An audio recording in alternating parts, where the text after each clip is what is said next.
আলহামদুলিল্লাহি রাব্বিল আলামিন আসসালাতু আসসালামু আলাইকা আলা সাইয়্যিদিল মুরসালিন ওয়া আলা আলিহি ওয়া সাহবিহি আজমাইন।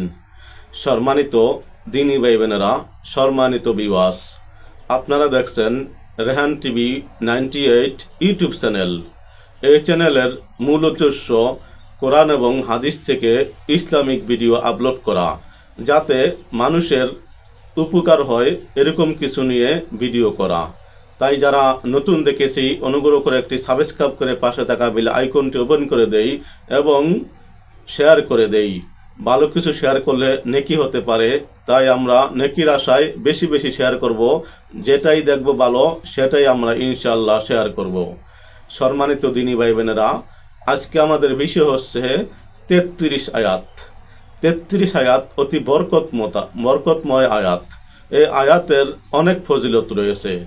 অনেক ওলামায়গণ এই নিয়ে অনেক ভিডিও করেছেন। আপনারা ইউটিউবে সার্চ দিলে 33 আয়াতের গুণাগুণের শেষ নাই, এরকম অনেক কিছু পাবেন। আসুন আমরা এর সম্বন্ধে আরও কিছু জানি এবং আমল করি। 33 আয়াত পাঠ করিলে আপনার মনের ন্যাক আশা আল্লাহ তাআলা পূর্ণ করে দিবেন। 33 আয়াত নিয়মিত পাঠ করলে আপনি সকল প্রকার বিপদ আপদ থেকে হেফাজত থাকবেন। বিশেষ করে জাদুটোনা থেকে হেফাজত থাকবেন, আপনার অবমন্টন থাকবে না ইনশাআল্লাহ। 33 আয়াত নিয়ে একটি অতি গুরুত্বপূর্ণ ঘটনা আছে। আমাদের বাংলাদেশের সারসিনা শরীফের কিছু মুরিদগণ গিয়েছিলেন সুন্দরবনে মধু আহরণ করিতে। ওখানে যাইয়া তারা মধু আহরণ করিতে করিতে সন্ধ্যা হয়ে গিয়েছে। তারা তাঁবু গেড়েছে, থাকবে, রাত্রে যাপন করবে। তাই করলো এবং এক সালেক ভাই, সে 33 আয়াত জানতো। সে সন্ধ্যার সময় অথবা রাত্রে 33 আয়াত আমল করেছে। রাত্রেবেলা ডাকাত দল তাদেরকে আক্রমণ করার উদ্দেশ্য নিয়ে এসেছে।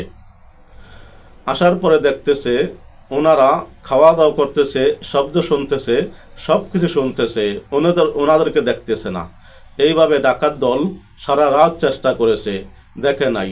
যখনই ফজর আজান দিয়েছে তখন তাদেরকে দেখতে পেয়েছে। তখন ডাকাত দলের সর্দার তাদেরকে গিয়ে বলল, হে ভাই সব, আপনারা কি জিন জাতি না মানব জাতি? সকলে বলল, আমরা মানুষ। তারপরে উনি বললেন, তাহলে বলুন আপনারা কি আমল করেছেন, যে আমলের কারণে আমি ডাকাতের সর্দার আজকে সারা রাত চেষ্টা করেছি আপনাদেরকে আক্রমণ করার জন্য, পারি নেই।